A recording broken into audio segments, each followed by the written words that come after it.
Yeah, 无国界国际朋友们大家好. Okay, yeah, so Janet is here, and we were talking about the concept of service and what good service is, and now she mentioned just 2 minutes ago, conformist and individualistic. Okay, you want to say more on that? Sure.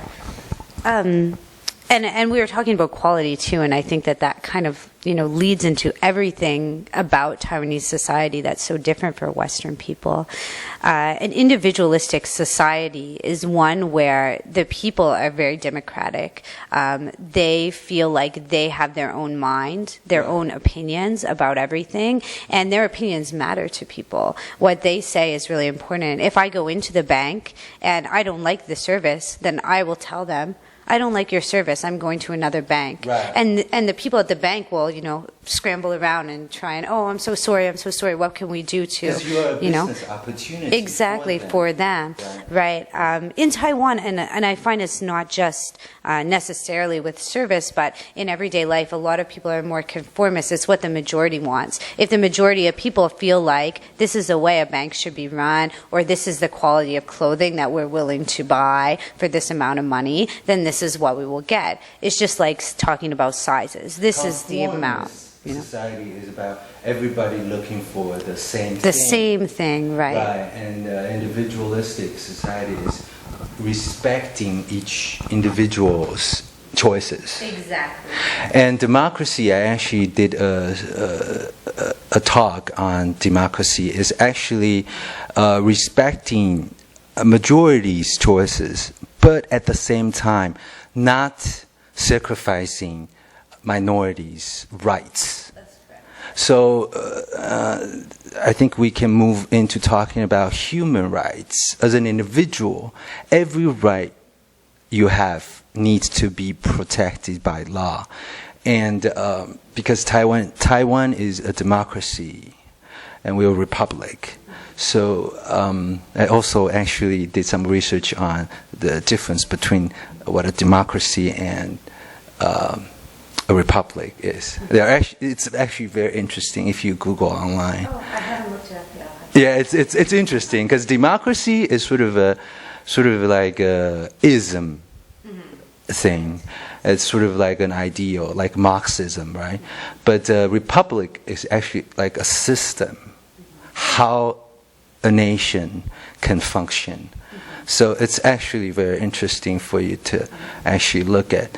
But let's go back to what we were talking about. It's about individualistic and conformist, and then this subject led to human rights. Well, luckily, my other major in university was human rights. Are you so serious? Yeah, so I can talk on that for a long time. Okay. Yeah, I mean, in Canada and America, and especially in America, people feel like they have unalienable rights, which means that their rights cannot be compromised for other people's rights. That's why everybody is on Wall Street. That's right. That's why they're all protesting. Right. And it's got to do not only with the economy, but it goes down from there. There are people that are poor, that are living without health care, and that's not part of their constitution. So I actually watched CNN, and it's funny because there is a street. It's funny because I know my voice it reaches really far. It's actually a street where lobbyists are. Actually, there are 20 lobbyists against actually one congressman.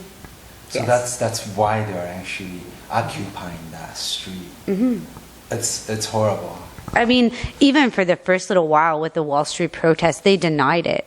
They denied that it was even happening. And in my community where I'm from, I have friends and people I knew really well that did this movement in a park. And everybody all around the Western world, in Canada, in a small area, a small city.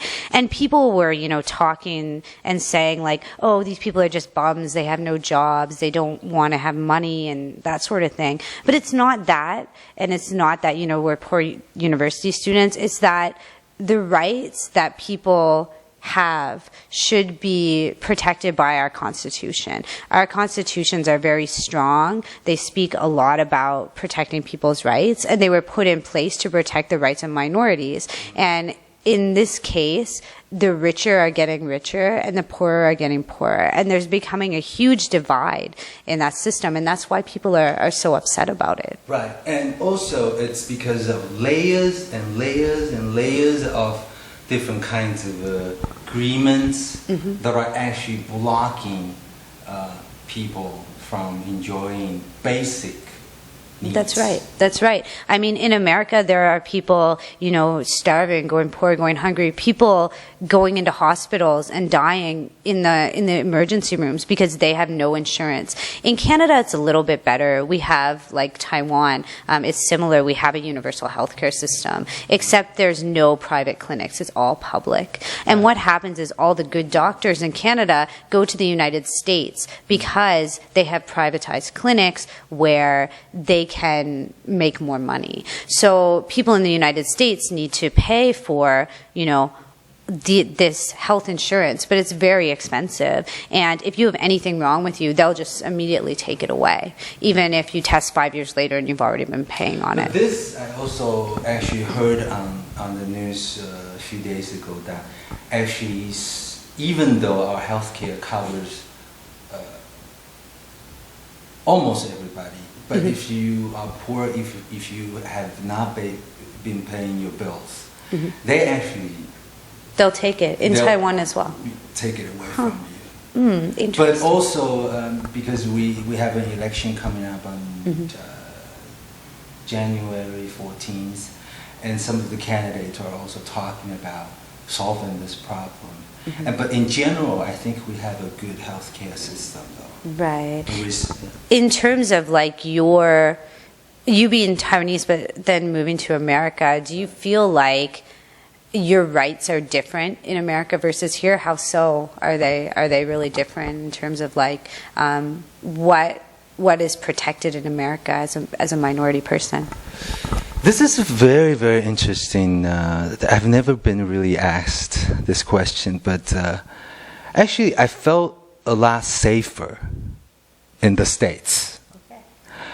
Because I know I have my rights. When I got married and everything, we went through every legal processes and like immigration and all that. And I've worked for real estate companies and I've done loans for people. So I know, everything by law. And if you act within the law, and then everything is fine.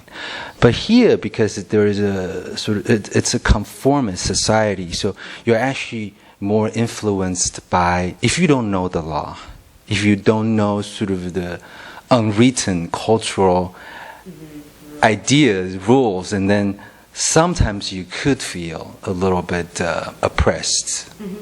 Sure. But if you know the law, then everything is fine. Because we are, a democracy, and people are pretty free, but at the same time, somehow, because of this democracy, people don't really focus on foreign issues. And Taiwan is very small, and everything is globalized and interconnected. So I think it's a shame that a lot of the young people don't know much outside. That's the real sort of regret I feel for the young people. Me too as well. I kind of feel like Taiwanese people have this thought about Canada and America, like when people find out I'm from Canada, oh, I'm so nice right away, they don't know me. And, Canada is just this great society. But the fact is there's problems there too. It's not, like just because I live there, everything is amazing. I mean, life is different for every person. There's also been sort of like a rumor going on around the world that the capitalism is going to end. Oh, really? I've heard about it. The end of capitalism. Yes, I've heard about it. Okay, we'll talk about this next time. Next time. Yes.